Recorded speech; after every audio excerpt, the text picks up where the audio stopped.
Saudações, ouvintes do Parentalidade Preta.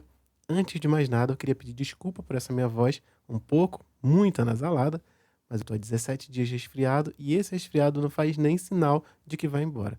Então, como eu não queria atrasar esse episódio, a gente vai gravar assim, beleza? Então, vamos lá. Pretitude, parte 5. Mulherismo africana. O mulherismo africana não é uma filosofia que diferencia gêneros baseando a disputa de narrativas nesse conceito, conforme a própria formação do vocábulo insinua. Ele é um paradigma cunhado com a intenção de unificar o povo preto em torno das suas causas, questões, atravessamentos e, principalmente, potências. Com esse propósito, ele foi usado inicialmente pela doutora Clenura Hudson, que levou em consideração a experiência das mulheres negras na África e nas suas diásporas, a partir da necessidade de se racializar as questões de gênero e classe. Isso significa, então, que, segundo o mulherismo africana, qualquer questão que englobe algum atravessamento a uma pessoa preta deve ser visto a partir do prisma sequencial raça, classe e gênero. O mulherismo africano pensa a desigualdades do povo preto tendo raça como ponto de abordagem inicial, não colocando em uma escala de pesos e importâncias gênero ou classe para uma abordagem mais aprofundada. Isso, porém, não significa condescendência. O pensamento mulherista entende que cada um, homem e mulher, são passíveis de sofrerem violências distintas, mas que são todas potencializadas por um único fator: a raça. Muito poderia se falar como um olhar para o mulherismo é conveniente para escamotear algumas questões importantes quando o avanço do povo preto é uma pauta principal. É importante enxergar o mulherismo como um projeto de emancipação mental que tem raça como fator preponderante. É necessário inclusive se falar de movimentos sistemáticos de mulheres negras que não tiveram alcance temporal ao termo. Elas vieram antes e foram incluídas em outra agenda. Mas para falar disso, a gente vai voltar um pouco no tempo agora.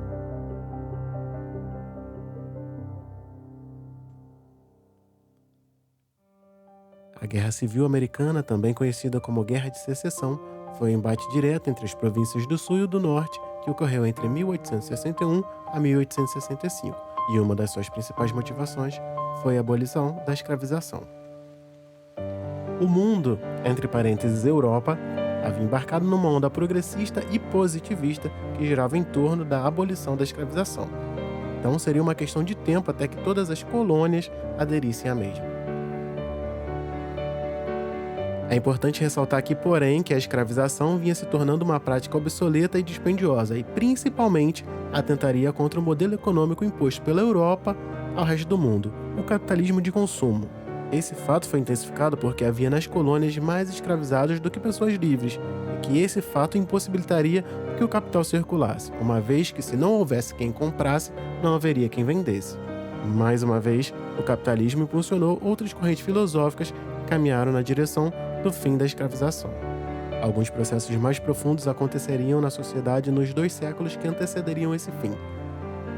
Mas o sul dos Estados Unidos possuía, por se encontrar em uma posição geográfica favorável às grandes plantações, condições de manter esse legado escravocrata. Então, ele optou por regar os seus solos com sangue africano.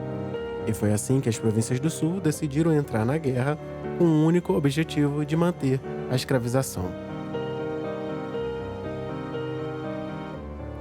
E é nesse cenário que o condado de Dorchester, em Maryland, vinha se projetando como uma importante produtora de tabaco.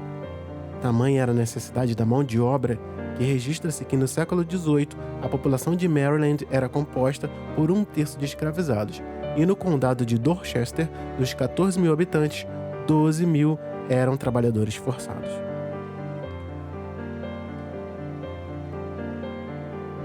Devido à grande mácula que foi a escravização do continente africano, não há como se precisar de onde vêm os ancestrais de Benjamin Ross e Harriet Green.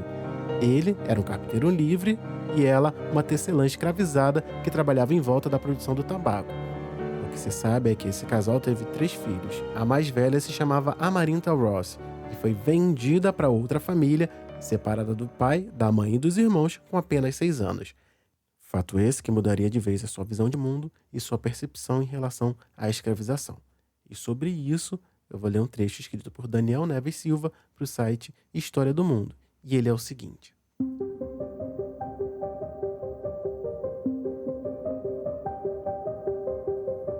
Em Entre 1844 e 1845, Amarynta se casou com um homem negro livre chamado John Tubman. Nessa época, ela decidiu adotar o nome da mãe, Harriet, se tornando assim Harriet Tubman. Harriet vinha do nome da sua mãe e Tubman, o sobrenome do seu marido. Debate-se qual foi a real intenção dela ao mudar de nome. Alguns acreditam que foi parte de uma estratégia já pensando na sua fuga. Nos anos finais da década de 1840, Harriet começou a ouvir alguns boatos de que seria vendida pelos Broads, aqueles que a compraram com 6 anos de idade. Esse boato era um risco, pois ela poderia ser vendida para o sul dos Estados Unidos e com isso nunca mais veria sua família. A morte de Edward Broad só reforçou os boatos dessa possível venda. Eu quero que você guarde esse fato dela com medo de ser vendida depois de casada, muitos anos depois. Mas agora eu vou continuar a história. Com isso, ela decidiu fugir e convenceu Ben e Henry, seus irmãos, a acompanhá-la. Ela também compartilhou do seu desejo com o marido, mas a resposta dele foi negativa, afinal de contas ele já era livre. Ben e Henry acataram fugir e assim eles e Harriet saíram em busca da sua liberdade. Essa primeira tentativa, no entanto, fracassou, porque os irmãos de Harriet a convenceram a retornar. No entanto, pouco tempo depois ela fugiu novamente, mas sozinha. Esse é o final do trecho escrito por Daniel Neves da Silva, que deixa a gente numa das histórias mais incríveis de luta heróica, mas não romantizável pela liberdade, a Underground Railroad, ou em português, a Ferrovia Subterrânea.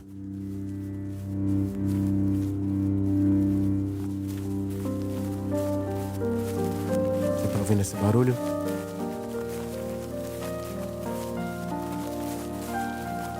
Isso é o máximo que você vai ouvir aqui por essas bandas da estrada.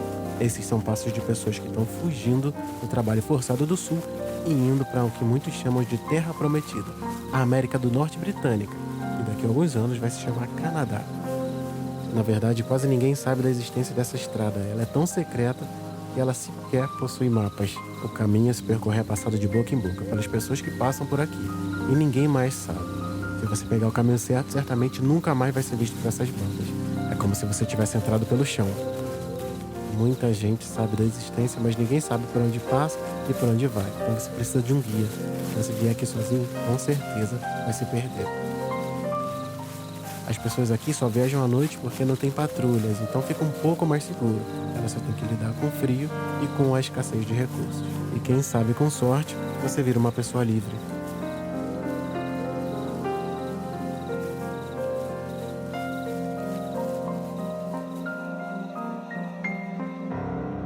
A ferrovia subterrânea por muito tempo seria o método eficaz de busca pela liberdade adotado por muitas pessoas. Estima-se que mais de 30 mil em aproximadamente 20 anos. Além do México, o Canadá era um dos destinos mais desejados para as pessoas que ingressavam a essa ferrovia clandestina, porque uma vez lá, a lei do escravo fugido, que obrigava cidadãos do Sul a cooperarem no resgate dessas pessoas, não os alcançaria. Por possuir uma vasta fronteira, muitos preferiam seguir via barco atravessando o rio Ohio, que nessa alusão acabou sendo chamado de Rio Jordão. E é nesse ponto que a gente retoma a história da nossa heroína, Harriet Tubman.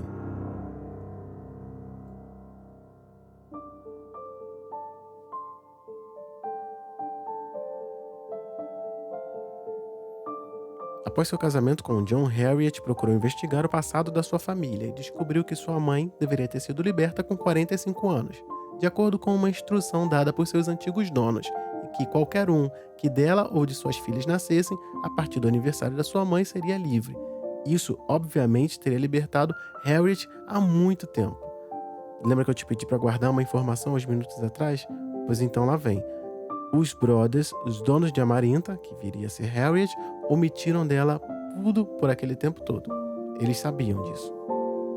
Quando ela apresentou vontade de entrar com o processo pela sua liberdade, foi ferrenhamente desencorajada e, ao mesmo tempo, Edward Brothers tentou vendê-la.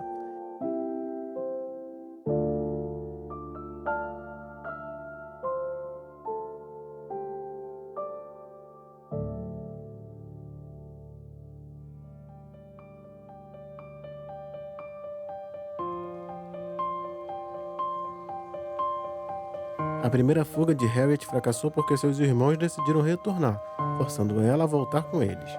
Pouco tempo depois, Harriet decidiu fugir novamente, mas dessa vez sozinha. Nessa época, ela já usava regularmente o nome da mãe, abandonando de vez assim o Amarynta.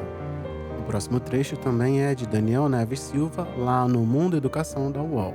E ele é o seguinte, abre aspas. A fuga de Harriet Tubman aconteceu por meio da Underground Railroad, uma rede secreta de estradas que levava escravizados de regiões escravagistas para regiões não escravagistas do norte dos Estados Unidos e para o Canadá, local onde a escravização não era permitida. Essa rede secreta fornecia auxílio para os escravizados, enviando guias para ajudá-los na fuga e fornecendo abrigos. Harriet conseguiu trilhar a pé um caminho de dezenas de quilômetros até chegar a Filadélfia, no estado da Pensilvânia, onde a escravização não era permitida. Na Filadélfia, Harriet teve contato com sociedades abolicionistas e logo se transformou em um dos grandes nomes da luta contra a escravização nos Estados Unidos.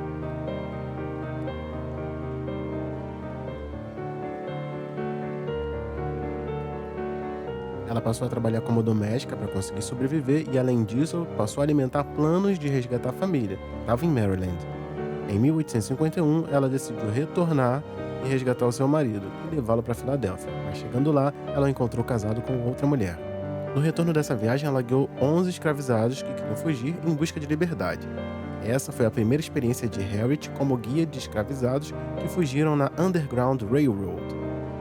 Na década de 1850, ela se tornou uma das guias mais expressivas, realizando cerca de 13 expedições e garantindo a liberdade de cerca de 70 pessoas, entre homens e mulheres, sem distinção. Harriet ficou tão conhecida no seu papel como guia de escravizados fugidos que recebeu o apelido de Black Moses, que significava o Moisés Negro.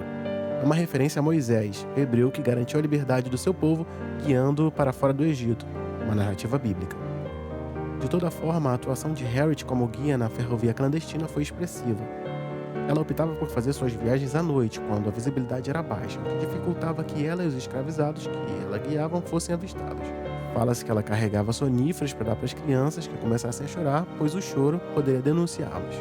A Underground Railroad durou plenamente até o início da Guerra Civil Americana, que terminou com a derrota dos sulistas, defensores da escravização de pessoas, e a abolição, entre aspas, da escravização. Mas agora a gente vai para o outro lado da história.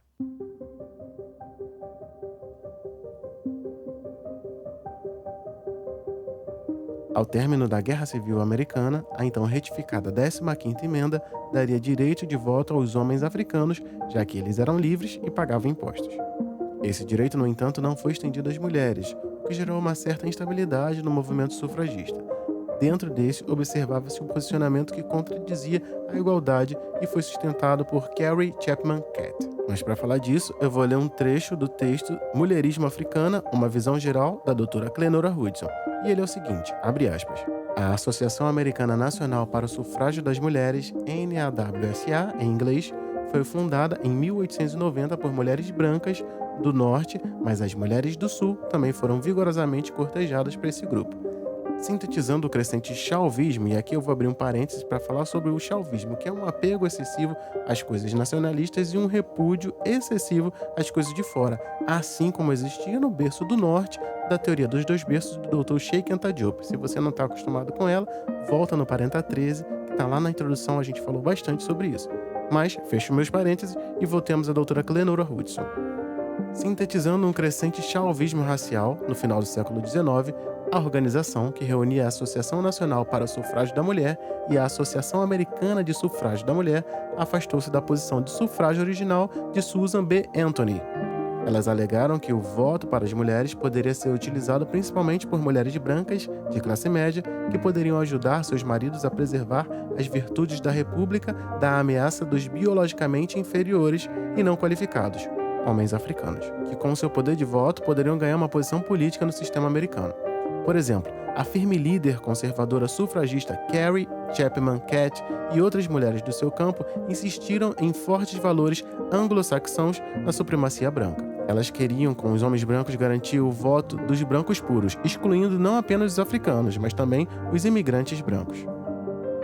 Os historiadores Peter Carroll e David Noble citaram a líder Carrie Chapman Catt em The Free and the Unfree, o livre e o não livre, dizendo que, entre aspas, há apenas uma maneira de evitar o perigo, cortar o voto das favelas e dar para as mulheres brancas. Ela continua dizendo que os homens brancos da classe média devem reconhecer a utilidade do sufrágio feminino como um contrapeso ao voto estrangeiro, como meio de preservar legalmente a supremacia branca do Sul. Essas sufragistas entendiam que o povo africano, os homens africanos em particular, com seus novos status, eram uma raça inferior.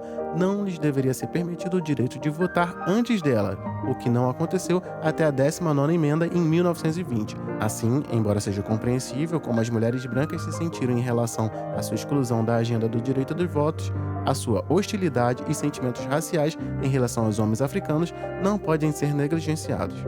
Embora o feminismo, uma agenda destinada a atender às necessidades e demandas das mulheres brancas, seja bastante plausível para esse grupo, colocar a história de todas as mulheres sob a história das mulheres brancas, conferindo a estas última posição definitiva como feministas, é problemático. Fecha aspas.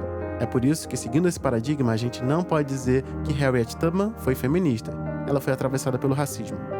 Muito poderia ser dito a respeito do mulherismo africana, que é o nosso tema de hoje, mas eu queria que você ouvisse as palavras da nossa convidada. Mulherismo africana tem muitas formas da gente enxergar, né? Hoje eu enxergo como um movimento muito harmonioso das nossas mulheres pretas ao decorrer da nossa história, que vai estar totalmente amparado na noção do matriarcado, porque para mim não existe possibilidade da gente pensar o mulherismo e não pensar antes do matriarcado africana, e até no Gema, né? A gente pensa muito isso a partir do Diop.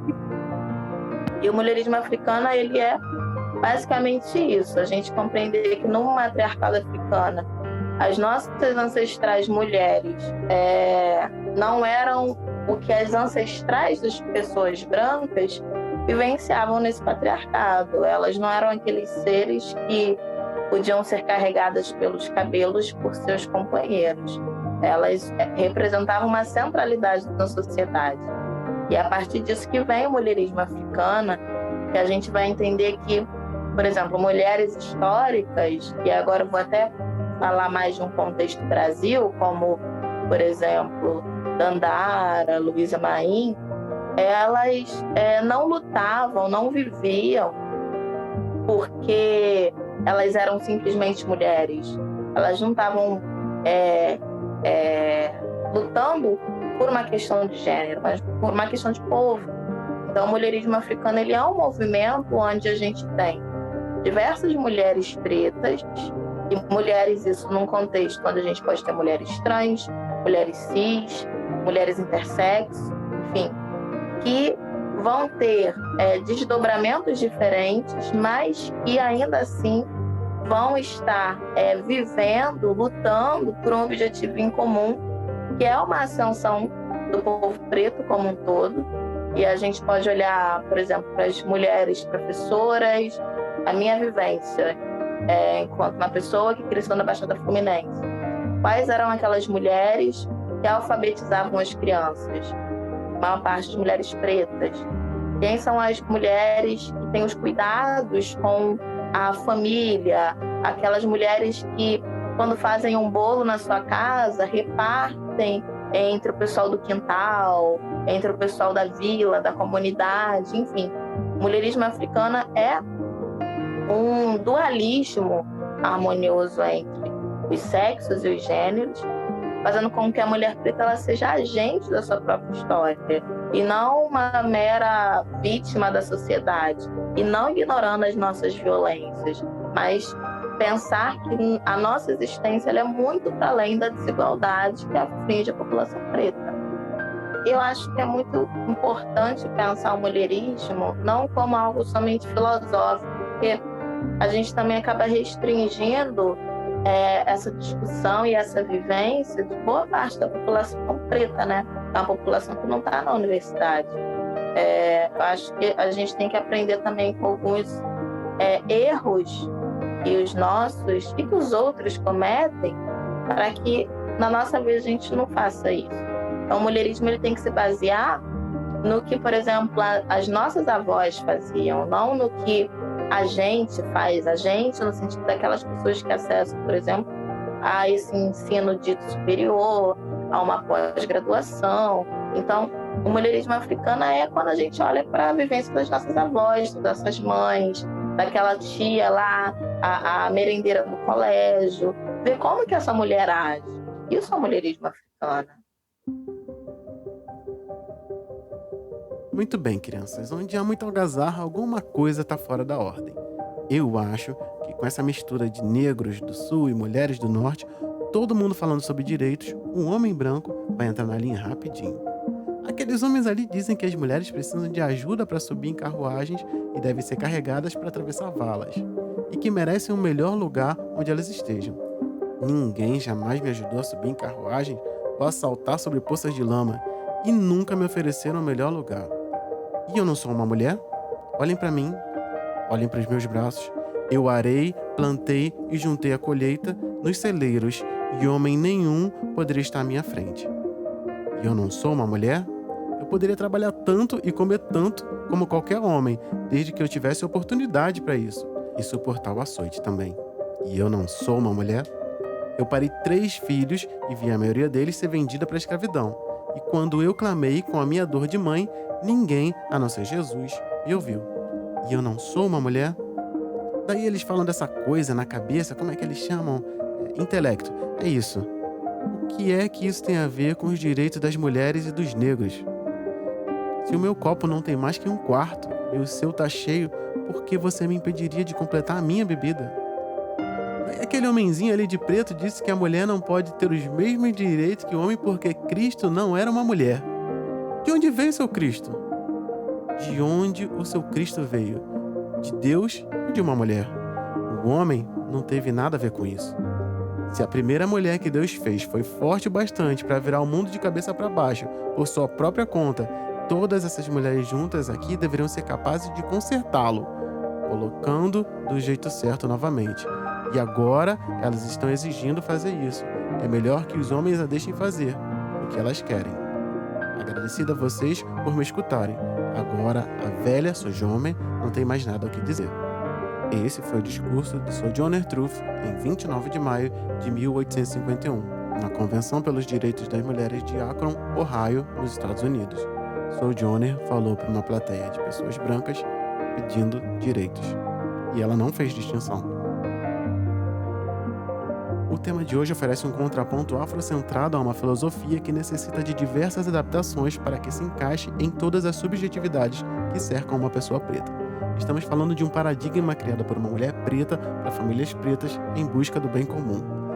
Por ter sido autodefinido, nomeado por si, por ser centrado na família, acreditar na irmandade, ter reconhecimento e lugar para o homem, não buscar a igualdade com quem o oprime, ser espiritualizado, respeitar os mais velhos, buscar o avanço comunitário, retomando o berço do sul de Anta Diop, ser adaptável sem a necessidade de interseccionalidade para entender as nuances de cada atravessamento que o povo africano, mesmo que em diáspora, sofre, como foi, por exemplo, a busca por dignidade de Sojourner Truth no discurso "E eu não sou uma mulher", que você acabou de ouvir agora, ou por ter sido como a Marinta ou Harriet, que salvou dezenas de pessoas nas voltas voluntárias ao cativeiro do sofrimento, sem fazer distinção entre mulheres e homens, que o paradigma necessário nesse programa que está indo ao ar em um ano em que uma certa pessoa branca disse não possuir uma lista de mulheres negras qualificadas para o seu quadro de funcionários, que vamos falar do mulherismo africano. Eu sou Diego, sou pai de Benjamin e Aurora, esposa de Tatiane, que está com as crianças agora para que eu possa produzir esse episódio, e esse é o 2º episódio da 2ª temporada do podcast Parenta. O meu objetivo aqui é segurar na sua mão para que a gente caminhe junto em direção a uma parentalidade preta mais forte, mais potente, que potencialize a nós e as nossas crias. E para isso, a gente vai falar de ancestralidade, pretitude e parentalidades pretas. Esse programa faz parte do universo ainda maior, que se completa e se expande lá no perfil Parentalidade Preta no Instagram. Então, se você tiver alguma coisa daqui que queira levar para lá, é só me procurar, eu estou à disposição. E a troca de hoje é com a minha amiga Roberta Ribeiro. Eu sou Diego, sou um homem preto de pele não retinta, tô com o cabelo um pouco grande, onde tem, não estou mais de bigode, tô com uma camisa marrom, escrito Mó Paz, atrás de mim um violão e uma porta aberta. Sou Roberta, uma mulher negra de pele não tinta, tom marrom. Meu cabelo são dreads estéticos na cor marrom claro e louro. Eu uso óculos grandes de armação preta, batom rosa. Estou usando um vestido vermelho. Atrás de mim tem uma parede branca com um quadro da Orixá Nanã e uma estante com alguns livros. Massa. E quem é a Roberta, que vai conversar com a gente hoje? Roberta é uma mulher preta, nascida na cidade do Rio, criada na cidade de Duque de Caxias, na Baixada Fluminense, onde eu vivi até o iníciozinho de 2020, me mudo na pandemia, filha de Maria da Penha e de Rui Ribeiro, sobrinha e afilhada de Paulo Roberto. Cresci numa casa onde o matriarcado ele se fazia presente constantemente, ainda se faz. Sou professora, pesquisadora de raça, gênero e sexualidade, psicanalista, onde desenvolvi, principalmente no decorrer desse curso, um foco para as masculinidades negras e para o mulherismo africano. Sou coordenadora do GEMA, que é o Grupo de Estudo Mulherismo Africana, também podcast Mulherismo Africana. E estamos aí. Essa é basicamente quem eu sou. Tudo isso, né? Tudo isso. Massa. A gente vai pro intervalo rapidinho e já volta.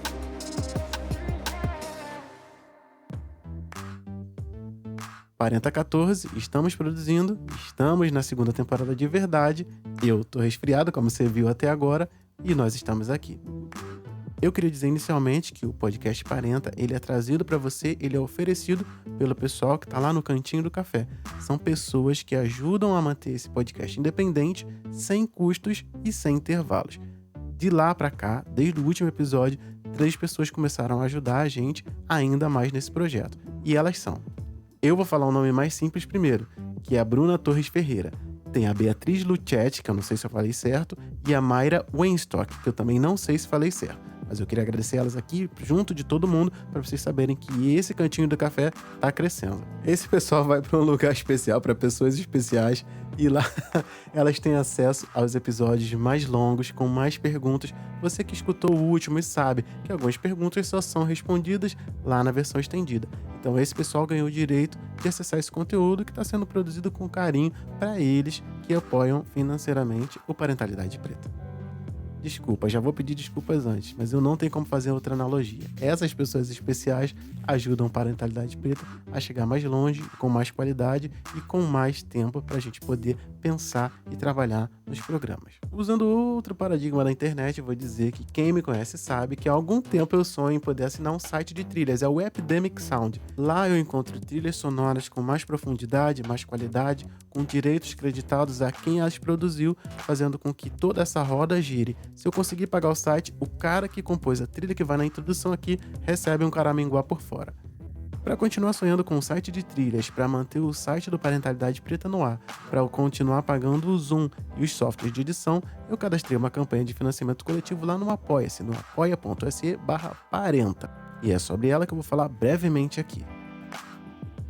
Cadastrando um apoio mensal de R$10, um cafezinho, você passa a receber quinzenalmente uma newsletter com os assuntos mais importantes e relevantes que foram discutidos no Parentalidade Preta de uma maneira geral. É um compilado com alguma coisa comentada que vai acrescentar um pouco mais nas construções que a gente vem fazendo aqui ao longo do mês. Isso inclui assuntos abordados ao longo do mês, algumas coisas que saem no podcast, outras coisas que aparecem lá no Instagram, onde a gente troca muito nos comentários. A gente pode fazer um compilado, mandar, fazer uma análise e trocar em cima disso. Lógico que a newsletter, ela não é unidirecional, é o início de uma conversa. Se tiver alguma coisa, é só me responder e a gente vai conversar. Esse apoio do cafezinho te dá direito a isso. Na segunda faixa de apoio, você chega para o nosso cantinho do café, você puxa uma cadeira e faz parte da rodinha aqui que a gente está formando. O que acontece lá? Bom, primeiro, conteúdos exclusivos. Os podcasts já estão sendo gravados com mais perguntas, mais conteúdos, para que o pessoal que apoia financeiramente esse projeto tenha acesso a um conteúdo um pouco mais expandido. Perguntas que vão além do que a gente vai conversando aqui, mas que também não tiram o brilho do programa total. Lá no Cantinho do Café a gente vai ter convidados exclusivos, afetos aos temas que a gente está abordando durante o mês, fazendo entrevistas exclusivas para as pessoas que apoiam. E isso no valor de R$20. Você tem acesso a newsletter e vai ter acesso a conteúdos exclusivos, podcasts mais longos e podcasts exclusivos também. Agora, se você dispõe de R$35 mensais para ajudar esse projeto a crescer, você vai chegar no Cantinho do Café já com a sua caneca. A partir do segundo mês de apoio, eu vou mandar para você uma caneca personalizada sem custos aqui do Parentalidade Preta. Bom, elas são colecionáveis, elas têm vários modelos e se você quiser comprar por fora, vai ter um desconto na lojinha que a gente está montando também. E é óbvio que ela vai ter um desconto progressivo para os apoiadores aqui do Parentalidade Preta. Então, fazendo parte disso tudo, você só tem a ganhar. Se mantém informado e com a caneca estilosa. O segundo recado administrativo é o seguinte: se você tem ou conhece alguma marca que gostaria de se associar ao podcast Parentalidade Preta, bota a gente em contato, me chama lá na DM do @parentalidade-preta para trocar uma ideia com você ou com quem você venha trazer. Preferencialmente, essa marca precisa ser de uma pessoa preta ou ter algum cunho antirracista. Ou os dois, o que seria melhor. E a gente pode conversar a respeito disso. Me chama lá no @parentalidade preta, eu tenho alguns planos que a gente pode conversar e levar para um denominador comum, beleza? Passados esses recados gerais, muitos, né? Eu queria te dar as boas-vindas por você que chegou junto da Roberta e para você que tá aqui comigo desde o começo, muito obrigado. Você viu aí que teve uma diferença da voz entre o resfriado e o não resfriado, mas é porque eu tô repetindo aqui, beleza? Então essa é a última chamada para você dar um pulinho lá no apoia.se/parenta, porque a trilha já vai mudar, porque a Castel tá comigo aqui nessa nova temporada e a gente vai pra nossa troca com a Roberta. Muito obrigado, daqui a pouco a gente se fala.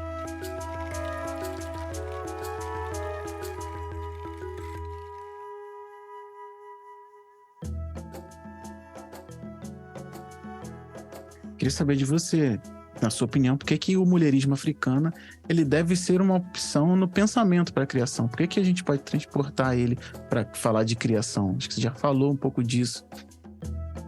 Sim. Eu sou uma pessoa que eu não tenho filhos ainda, mas eu sou professora. E a minha primeira formação foi dar aula para educação infantil e para ensino fundamental 1. Eu sempre alfabetizei crianças. Uhum. Então, eu acabei prestando muita atenção em como que as nossas crianças, né, as crianças pretas, viviam na escola e também com a família. Como que essa família também interagia com o ambiente escolar. Uhum.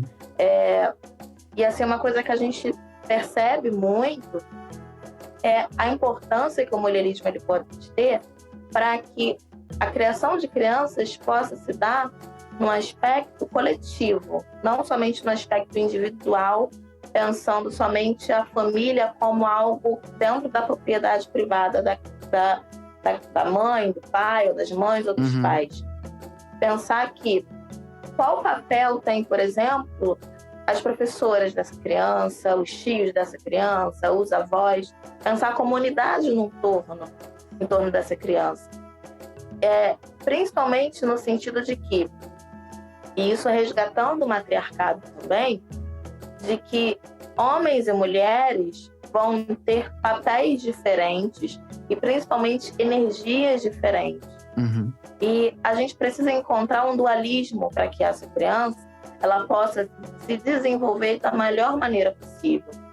Então, quando a gente pensa também na atualidade, né, a gente precisa ter bem em mente que o mulherismo ele não pode beber somente de, por exemplo, homem e mulher nesse sentido heterossexual Sim. e cisnormativo, mas pensar as multiplicidades, a diversidade que se tem da gente observar gênero, sexualidade, orientação sexual, etc.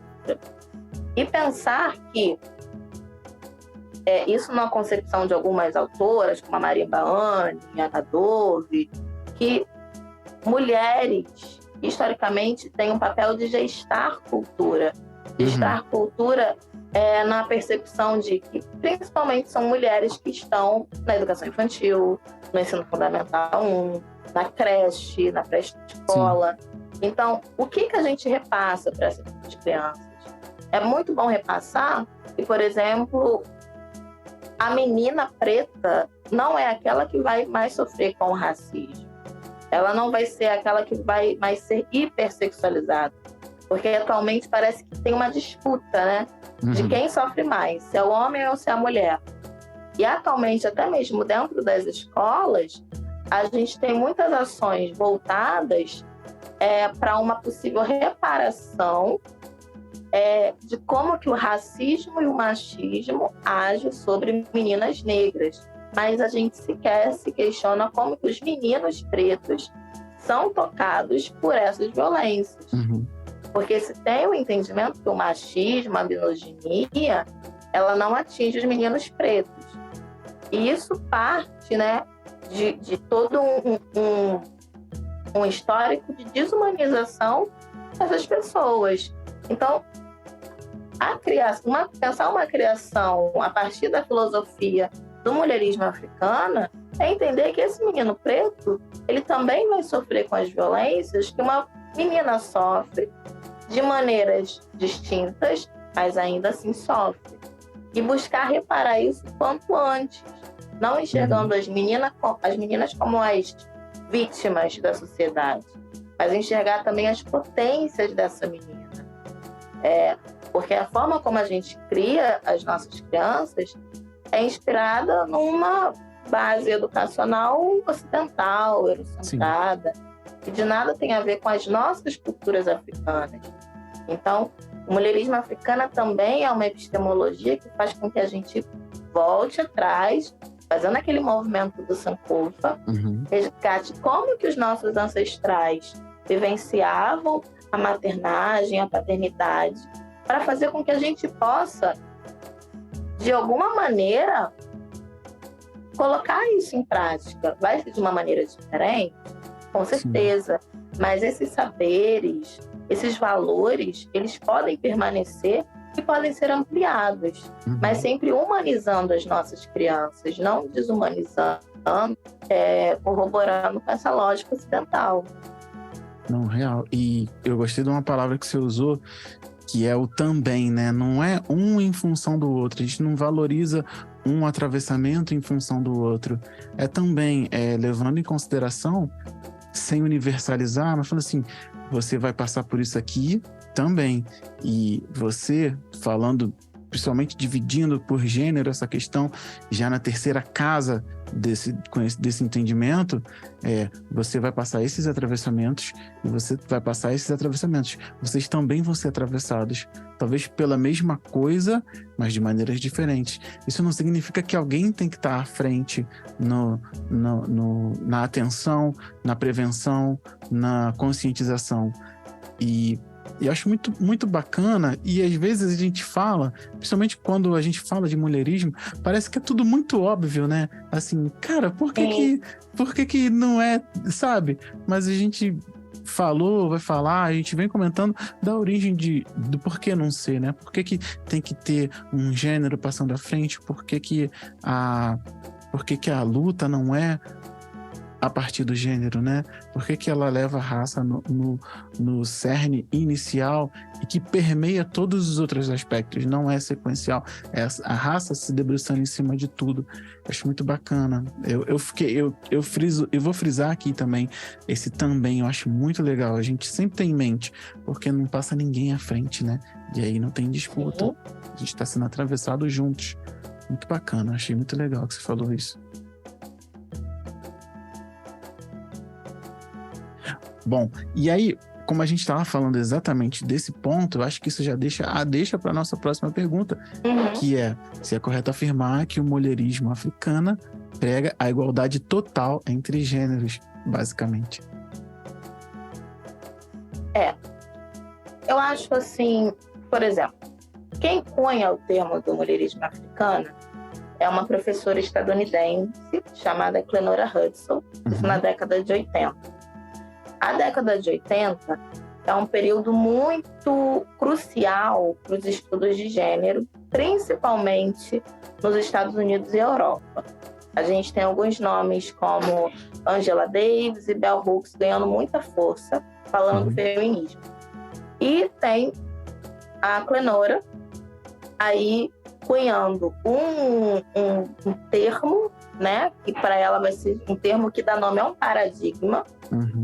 E tendo assim como sustento o que a gente conhece hoje como interseccionalidade, mas ela não vai usar esse termo.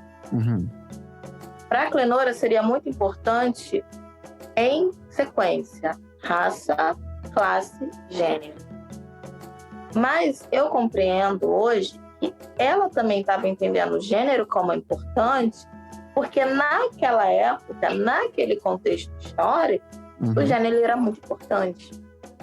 Hoje, em 2023, aqui no Brasil, a gente já começa a ter acesso a algumas obras, até mesmo que vêm do continente africano, como da professora Oyonke Oyeyumi, que vai falar que gênero não é uma coisa tão importante assim, porque gênero é uma criação ocidental, não uma criação africana ou iorubana.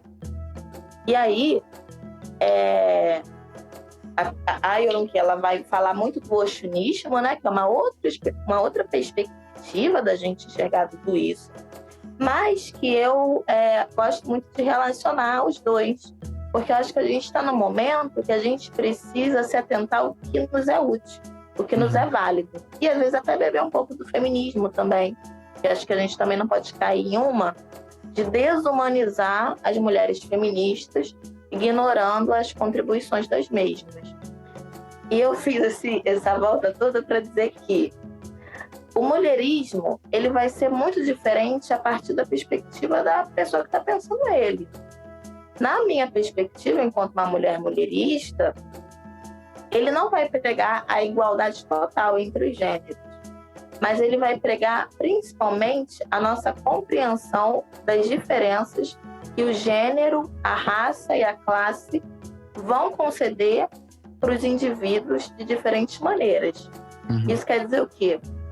Eu, enquanto uma mulher negra, eu não vou conseguir fazer com que um companheiro preto meu chegue nos mesmos espaços que eu. Porque mesmo eu sofrendo eu sendo mais passível que eu sofro uma violência sexual, por exemplo, com estupro, eu ainda assim tenho uma passibilidade enquanto mulher de chegar em alguns lugares. Também por causa da misoginia. Enquanto um homem preto, não. Então, na minha concepção, não é possível que a gente alcance uma igualdade entre gêneros, porque eles são diferentes. Eles nunca serão iguais. Porque eu também não acredito que a gente vai chegar no momento da nossa sociedade em que as raças vai estar tudo tranquilo, tudo certo, não vai ter diferença entre preto, branco, indígena, amarelo. Não acredito nisso.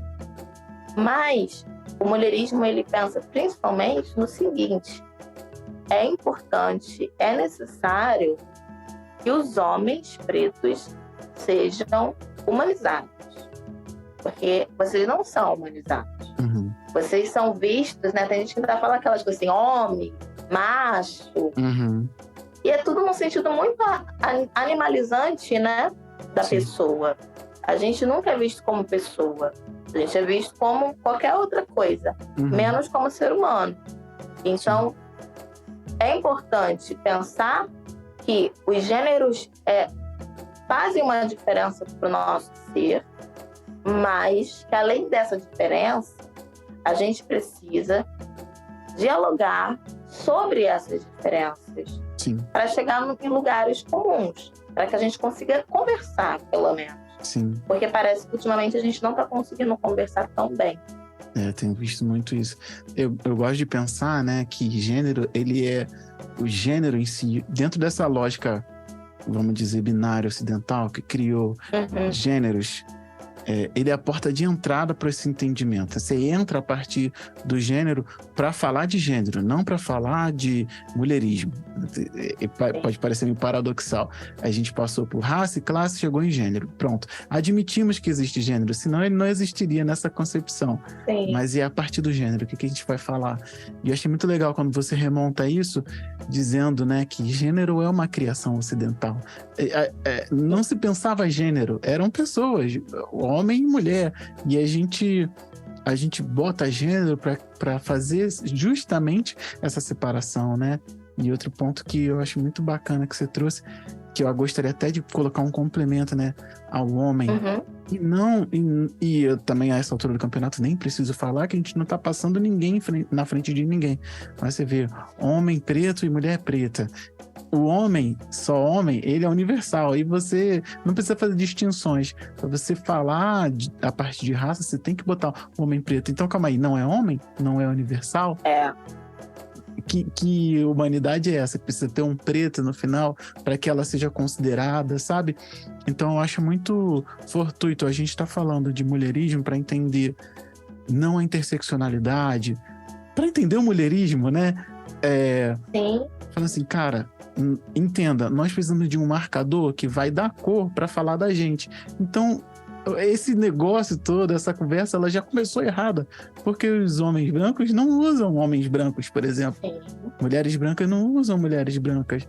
E estão discutindo os seus gêneros, sabe? Eu acho muito importante a gente sempre estar colocando isso, porque a gente fala de gênero, transgeneridade, interseccionalidade, e a gente está sempre colocando o componente raça nele para a gente buscar uma humanidade. E eu acho isso muito perigoso, porque se a gente precisa afirmar nossa humanidade o tempo inteiro, significa que nós ainda não somos humanos. E se a gente não admite que nós somos humanos e a gente precisa falar sobre essa humanidade, e só eu acho que entrando nessa porta do gênero que eu criei aqui de maneira lúdica, a gente consegue chegar e sentar nessa mesa e falar, pronto, somos pretos, e agora? E o que a gente vai falar a partir disso? Acho que é muito bacana. Você trouxe uns pontos chaves aqui que eu achei muito bacana pra gente desenvolver a partir desses pontos. Sim, e assim, eu gosto muito de uma perspectiva que tem, que não é muito conhecida, infelizmente, que é a da antinegritude, que vai beber muito do Fanon, por exemplo, de que, cara, a noção de ser humano Sim. é pautada no branco. Sim. E é por isso que, como você disse, por exemplo, no início lá do feminismo negro, a gente tinha mulheres negras indo em reuniões de mulheres brancas para reivindicar o papel delas, para gritar, olha, eu também sou uma mulher. Isso, por isso só, assim, eu já penso assim, cara, hoje eu entendo, sou uma mulher sim, porque a gente precisa dessa noção, dessa categoria. Mas eu nunca vou ser uma mulher dentro do que historicamente se entende como mulher. Porque a noção de mulher é pautada numa mulher branca. E por isso que a gente sempre precisa estar colocando esses complementos. Uma mulher negra, ou uma mulher negra trans, uma mulher bi, uma mulher lésbica. Porque historicamente vai se entender que a noção de mulher é uma mulher branca, cis, heterossexual. E o engraçado, né? Não é engraçado, é trágico. Sim. E os homens não tiveram isso assim num sentido tão histórico, né? É uma discussão que está sendo feita agora, das masculinidades.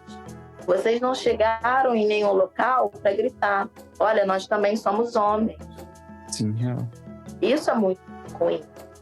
Real. Então, acho que é importante que a gente tenha essa noção, assim, que movimentos são esses que querem que a gente se iguale a pessoas que nós nunca seremos iguais. Então, o mulherismo, ele vai entender, a gente é diferente, ponto. Tinha falado que eu não ia citar Fanon nessa conversa, justamente para não entrar e enviesar para um lado, que é o da masculinidade. Mas também ele fala muito sobre isso, né? De ser um homem universal, principalmente no final do livro do Pele Negra de Máscaras Brancas, ele fala, eu queria ser um homem universal, mas e o pessoal discutiu muito, né? Integracionista e tal, esse tipo de coisa, não. Sim. Removendo raça, né? Se não tivesse raça, não ia ter racismo, né? Então, começa por aí, assim, tirando o conceito de raça. Eu achei muito bacana isso que você falou, justamente para a gente ilustrar isso. Eu não precisava me afirmar enquanto homem para falar de dignidade, né? Você bem falou. As pessoas brancas, elas não estão discutindo se elas são ou se elas não são. Elas vivem plenamente suas masculinidades, feminilidades, suas sexualidades, suas orientações sexuais, seus gêneros, de acordo com o que elas entendem. Então, acho que é muito importante também pensar nisso, né? De como, inclusive, o racismo, ele passa por isso tudo, né? Não é à toa que a partir da raça, essa construção. Foi muito bacana que você trouxe isso, achei muito fortuito. Bom, então eu vou para a próxima pergunta, né? Eu vou para a próxima pergunta, que é a seguinte: a mulher preta está mais perto de quem no mulherismo? Acho que essa altura do campeonato a gente tem pouco a falar, mas queria que você falasse um pouquinho a respeito disso. Sim. Porque o mulherismo, ele se baseia na noção de povo, né? Então a mulher preta, ela vai estar mais perto das pessoas pretas como um todo. Particularmente, eu tenho tentado tirar um pouco algumas noções de gênero da minha psique, porque eu vejo que o gênero, como você mesmo já colocou, é uma criação dos ocidentais e que vem para a gente também como uma divisão. É bem naquela ideia, guerra dos sexos, né? E aí, se eu pegar e falar assim, a mulher preta, ela está mais perto dos homens pretos, eu também vou estar excluindo uma galera que não é homem preto nem mulher preta. Exatamente. Tem outros gêneros. E eu acho que isso é muito importante para a gente estar atento. Porque tem algumas pessoas que ainda vão considerar assim, mas essas coisas da comunidade LGBTQIA+, também é uma agenda branca. Sim, também mas tem pessoas negras inclusas. Então, eu parto de um princípio que a gente não pode desumanizar os nossos de maneira alguma, mesmo eles corroborando com algumas lógicas que não dizem tanto, né, com aquela coisa do raça no centro. Mas o raça no centro sou eu. O que o outro vai fazer é o problema do outro. Porque eu também sou uma mulher que faz parte da comunidade LGBTI. Então, também tem esse fio da meada que, na minha subjetividade, eu vou conseguir conectar e entender que, cara, o mulherismo africano, ele também é muito heteronormativo. Ele é muito cisnormativo. Então, a gente tem que fazer o trabalho de entender que as mulheres pretas, para o mulherismo africano, elas estão perto das pessoas pretas como um todo. E se a gente for dividir nesse binarismo do gênero, a gente está com os homens pretos, porque a gente tem que entender também que pessoas pretas como um todo erram, fazem merda, mas ainda assim a gente é um grupo racial e a gente precisa dialogar e se entender como povo. Sim, de fato. Eu não tenho nem o que falar, porque é muito elementar essa questão. Pode parecer que ela vai complexificar, né? Mas a gente está mais perto do que... Na verdade, falar que está perto, dentro dessa altura do campeonato, nessa altura do campeonato, já é até tirar um pouco o brilho da questão, que a gente está no mesmo lugar, sabe? Pensando de lugares, a gente está no mesmo lugar. Então, não tem para onde correr. E eu acho que é muito legal também, quando a gente pensa, né, a respeito disso. Se a gente não se enxerga nesse mesmo lugar, dá margem para que gênero entre antes nas considerações e que todas as discussões sejam enviesadas na guerra dos sexos, né? Volte para esse local. Mas a mulher, mais o homem, mais isso e aquilo.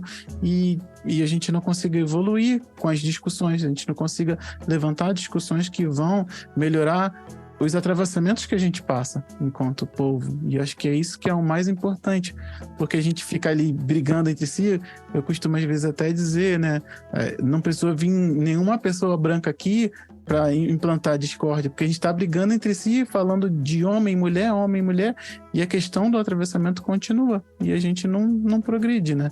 Acho que isso é muito, muito complicado, muito perigoso também, né? Sim, e a gente acaba repetindo padrões de mulheres brancas com o feminismo, que historicamente se pauta nessa noção de uma guerra dos sexos. A próxima pergunta é uma pergunta exclusiva para o pessoal que ouve lá no Cantinho do Café, que é a nossa comunidade das pessoas que apoiam o podcast Parentalidade Preta. Se você quiser chegar lá junto, já sabe, apoia.se/parenta. E eu perguntei a Roberta se o mulherismo africana abarca as masculinidades. A resposta e a troca em cima disso você vai encontrar lá. E aí eu vou para a próxima pergunta, né? É bem meio óbvia e acho que ela até carece de uma resposta um pouco sucinta, né? Se homens podem falar sobre o mulherismo africana. E por que eles podem? Homens devem falar de mulherismo africano. Eu acho muito engraçado, assim, porque lá no GEMA, o GEMA existe desde março de 2021. A gente, no ano de 2022, em dezembro, a gente finalizou o ciclo 7 do GEMA. E o GEMA, os ciclos, eles são sempre temáticos. A gente já teve dois ciclos falando sobre panafricanismo, ciclo falando sobre quilombismo, sobre uma referência maravilhosa pra gente, que é a Dona Ivone Lara, que pra gente ela é uma ancestral mulherista e tudo mais. E todo ciclo, quando a gente abre inscrições, as pessoas perguntam: homem pode participar? Porque se criou um enredo daquilo do local de fala, né? Do lugar de fala, de que numa discussão de supostamente mulheres, os homens eles não participam, e se participam tem que ficar calados e só ouvindo. Mas até mesmo se a gente for pensar só em gênero, não tem como a gente chegar nem numa igualdade conversando só um gênero. Tem que chamar todos os gêneros para conversa, para que minimamente possa entender. Então, o homem preto ele pode sim falar, participar do mulherismo africano, porque ele também é agente do mulherismo africano. O mulherismo africano ele não é só sobre mulheres, mesmo tendo esse nome, mulherismo. Porque o mulherismo ele vem a ser uma noção do patriarcado. Então, o homem ele constrói com a gente a noção do que é mulher e do que é homem. Como a gente sabe que durante essa temporada nós estamos questionando o colonialismo, eu perguntei a Roberta se o colonialismo é um dos alvos de ataque do mulherismo africano. E a resposta para essa pergunta você encontra lá no Cantinho do Café. As grandes matriarcas da nossa história recente beberam da fonte do mulherismo, mesmo de forma inconsciente. A gente pode dizer isso? Mais ou menos.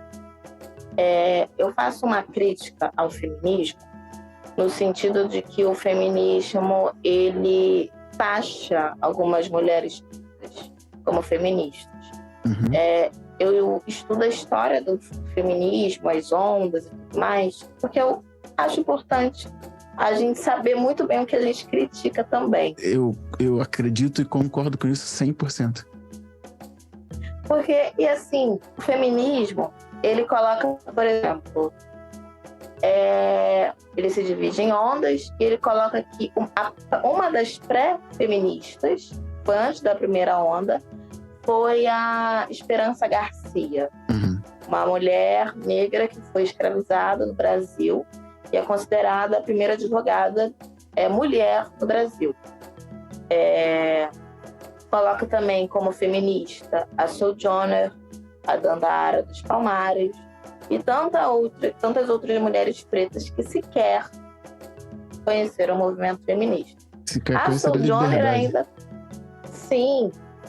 A Sojourner ainda participou da primeira onda, porque naquele famoso discurso dela, né, o Eu Não Sou Uma Mulher, foi durante uma conferência de mulheres brancas durante o nascimento do feminismo. Mas a Sojourner não estava querendo se colocar como feminista. Ela estava, na verdade, só reivindicando outras coisas, que não vem nem ao caso aqui a gente conversar no momento. E aí eu acho muito complicado pessoas brancas chegar e falar assim, essas pessoas aí, elas eram feministas por isso, isso, isso. Me lembra muito como que eles faziam com negros africanos recém-chegados, colocavam num palcozinho e falava, esse daqui tem o dente tal, essa daqui vai ser uma boa paredeira, essa serve pra gente, essa não serve. Parece que é muito isso ainda. Sim. E aí, eu não acho legal a gente chegar hoje e falar, essa era mulherista, essa era mulherista, essa não é. Pelo simples fato também de que o mulherismo, ele não é um movimento social. Sim. Ele é um movimento de pessoas. Porque o movimento social, ele vem daquela coisa do organizado, né? O mulherismo africano, ele não é uma parada organizada. Acontece de maneira orgânica, no dia a dia. Sim. Então, quando, por exemplo, no Gema, a gente olha para Dona Ivone Lara, principalmente naquela música, que é o trecho da música Pisar Devagarinho, e como a Dona Ivone se comportava no palco, é uma mulherista nata. Quando eu olho para Nanã, minha mãe, ela não é o mulherismo ali. Foi ela que criou a humanidade junto com Oxalá. Ela que é a mulher das águas paradas. Ela tá ali independente de acreditar ou não que ela esteja ali. Assim como tantas outras orixás, como Oxum, como Iemanjá, como Obá, Euá. Então, as nossas matriarcas nascentes, como por exemplo a Dona Ivone, Lélia, e mesmo se dizendo feminista, tinha muito da essência do mulherismo. Porque não é que a gente chegue hoje num lugar e escreva o que é a essência do mulherismo. A gente simplesmente nota o que é a essência do mulherismo, olhando para as nossas ancestrais, olhando para a gente mesmo. Quando eu olho para minha mãe, eu vejo que é mulherismo. Quando eu olho para minha amiga, eu consigo observar o mulherismo. Porque o mulherismo é a forma como a gente se comporta, como a gente vive, né? E é por isso que, independente da linha histórica, se é uma mulher viva ou não, essa mulher, ela vai ser mulherista. Porque o mulherismo faz parte da essência dela. Sim, de verdade. Sempre teve ali, né? Nas ações. Como a gente tá pautando isso muito em ações, eu acho muito bacana. E eu queria aqui remontar ao que você falou, né? Para trazer um outro conceito também, que eu acho que não pode passar desapercebido nessa conversa. Quando se fala assim, as feministas, elas olham para algumas figuras pretas e dizem que eram feministas. Mas a partir do olhar delas, né? Logicamente que esse programa não é um programa de ataque ao feminismo, porque a gente não está se valendo do feminismo para construir uma concepção, porque também seria um feminismo, né? Se a gente está partindo do feminismo, também seria um feminismo. Acredito muito nisso, e eu, como homem, também nem me sinto à vontade de ficar falando de feminismo de uma agenda pautada em gênero. Mas quando você fala, eu acho muito fortuito isso, e assim, eu queria muito que você falasse isso, e você falou, assim, uma mulher feminista chega lá e fala, fulano de tal era feminista porque ela lutou por mulheres, mas era uma escravizada por um sistema patriarcal, colonial, escravizada. Então ela não tinha esse pé de igualdade para ser feminista, porque não tinha igualdade. A igualdade de raça ali e classe não era parte do discurso. Era uma mulher que teve uma atitude mulherista, uma atitude humana, né? De falar assim, não, vou lutar pelos meus aqui e vou fazer, e para chegar alguém e falar, fulano de tal era mulherista. Isso atenta também a um dos preceitos, né, que a doutora Clenora Hudson falou, que é a autonomeação. Calma aí, ninguém pode dizer o que é. Vocês não podem vir aqui dizer o que é o mulherismo, porque a gente está falando o que é. Então, se eu coloquei nome nisso, sou eu. Então, não venha você, por exemplo, com uma perspectiva, uma agenda feminista, e falar, fulana de tal era feminista. Não, era uma mulher preta que estava lutando pela sua comunidade, pelos seus, e ela estava agindo de maneira mulherista. Mesmo que ela não conhecesse o feminismo, mesmo que a conversa não ficasse, né? E eu acho que é muito importante, e a gente sempre fazer esse ponto, até porque outra coisa que eu queria falar também, que não podia passar nesse programa, porque tudo vira um ataque ao feminismo, né? É muito fácil você transformar tudo a um ataque ao feminismo. Eu acho que já tem a agenda, ela já faz isso, ela já predeterminou, opa, isso aqui é ataque, isso aqui não é. A gente está questionando e está partindo do ponto de que essa luta de igualdade de gêneros, porque mulheres libertaram mulheres, ela não era contemplada pelo restante da agenda. Então, calma aí, é feminismo mesmo? Ou tinha que adaptar? Era feminismo entre escravizadas, sabe? Acho que isso precisa ficar bem posto nesse programa, porque a gente está fazendo aqui um levante para um pensamento mulherista e, com certeza, não a partir de, mas para se distanciar de um pensamento, uma agenda feminista, a gente precisa colocar isso aqui. Ó, mulheres escravizadas lutando por mulheres escravizadas não tinham como ser feministas. Eu acho que a gente precisa deixar isso bem posto, sabe? Para não pensar que, tá vendo? Não, mas eram mulheres negras que lutavam por mulheres negras. Acho que é muito importante. Eu gostei muito de você ter levantado isso a partir, principalmente da Sojourner Truth, né? Falando, cara, estamos todos aqui e eu não sou uma mulher. E aí, sabe? É muito bacana. Então eu vou pedir sua licença para quebrar a quarta parede aqui, porque quem está ouvindo a gente nessa altura do campeonato já ouviu na introdução, porque eu vou ter falado sobre a Harriet Tubman, que foi conhecida como Moisés, que depois de ter conseguido a liberdade, isso falando nos Estados Unidos, ela voltou 19 vezes, e isso eu peguei inclusive de uma palestra da doutora Cleonora Hudson, mas era uma figura que já era conhecida minha há algum tempo. Ela voltou, depois de ter conseguido a liberdade, ela voltou para onde ela era escravizada em mais 19 viagens documentadas e salvou mais de 300 pessoas, e não fez distinção entre homens e mulheres. Ela não fez essa distinção. Ela voltou e libertou pessoas.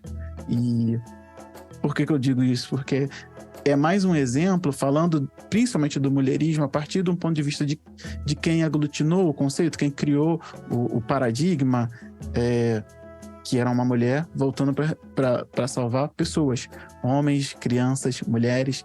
Então, a gente percebe que ele precisa ser africana, ele precisa ser de pessoas pretas, porque eram quem se preocupavam com seus pares enquanto pessoas, né? Acho que é muito importante a gente também levar isso em consideração na construção desse episódio, que é tão importante para o restante da temporada, inclusive.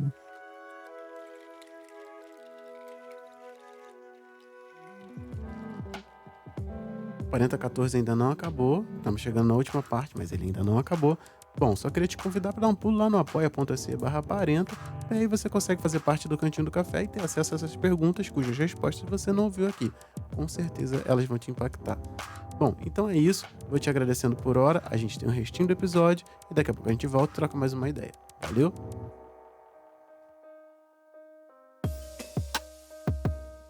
Bom, então a gente volta agora do nosso intervalo e a gente tem a mensagem final agora.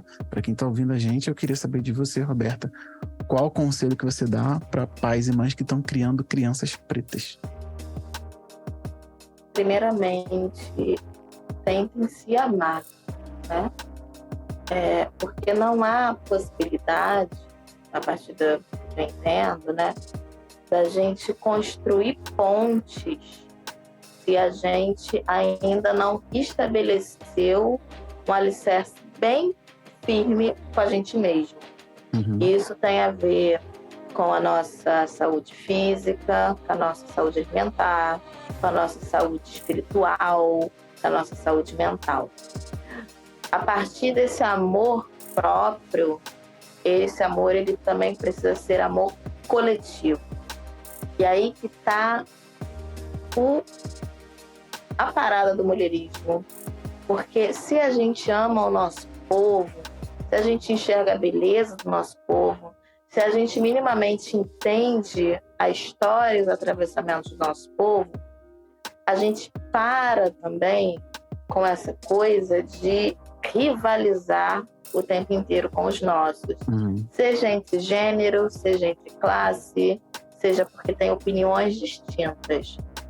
E a partir disso a gente consegue criar crianças mais sadias, mais conscientes, saudáveis, crianças que se pertencem, não crianças que estão pairando no espaço tentando se encontrar. Uhum. É muito importante que a criança ela tenha pertencimento de quem ela é, e o mulherismo africano concede um alicerce, né?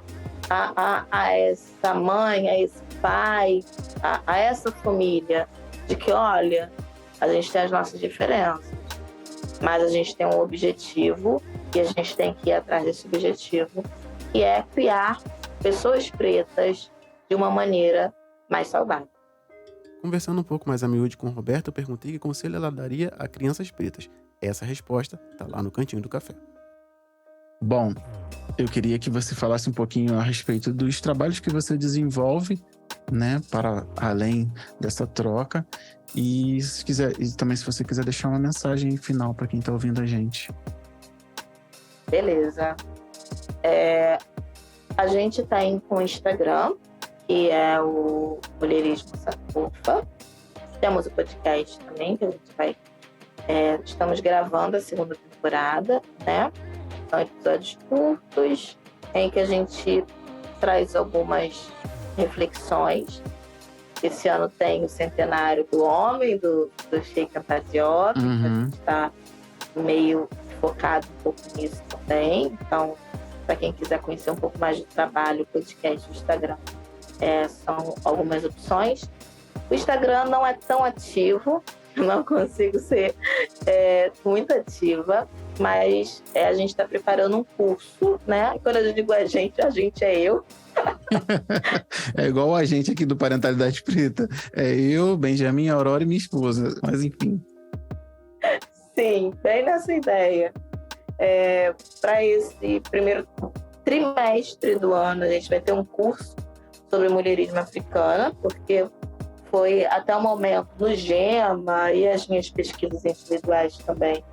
A gente reuniu muito material, muita informação, muito conhecimento sobre mulherismo e, às vezes, no grupo de estudo, como a gente já está indo para o ciclo 8, as pessoas ficam meio que deslocadas. Então, o curso vai ser bem importante para quem também não tem muito conhecimento do que é mulherismo africano, para estar entendendo melhor. E eu também sou psicanalista, eu trabalho na clínica, né? Então, eu não acredito em neutralidade, não acredito... Nenhuma clínica, nenhum trabalho é neutro. Se fala que é neutro, é mais explícito ainda que não é neutro. E a neutralidade é sempre aquela, né? Ocidental, branca, enfim, universal. Complicado. Sim, universal de um só. Exatamente. E aí, na minha clínica, eu desenvolvi isso. Temos o matriarcado, o mulherismo como sustento, filosofias egípcias, iorubá, principalmente. A nossa história, né, afro-brasileira. Enfim, são alguns trabalhos. E é isso. E a mensagem final é que,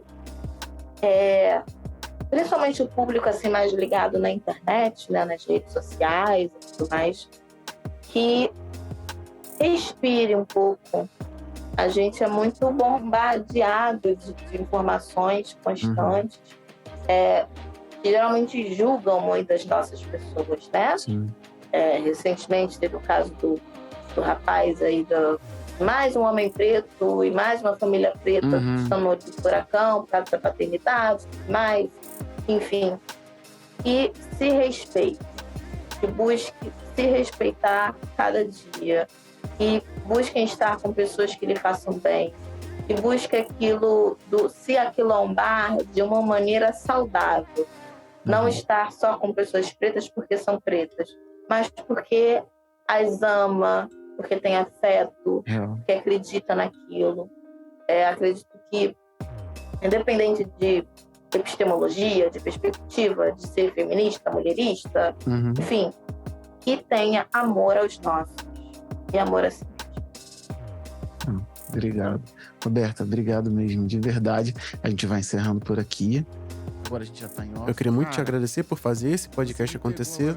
A sua maior contribuição foi essa audição. Se você puder recomendar para algumas pessoas, seria muito bacana. Manda para 5, 10 pessoas que você acha que iam gostar desse tema. E aí a gente cresce junto, beleza? Muito obrigado. Bom, a gente volta mês que vem com Parenta 15. A gente já vai estar em outro tema. Daqui a pouco eu solto um spoiler para você que aí tá ajudando. Já vai chegar com um material um pouquinho adiantado. Mas até lá, eu queria que você se cuidasse, respirasse, bebesse água, não respondesse de primeira e tomasse cuidado por aí. Beleza? A gente se vê. Um grande beijo e até mais. Bora pra mais uma?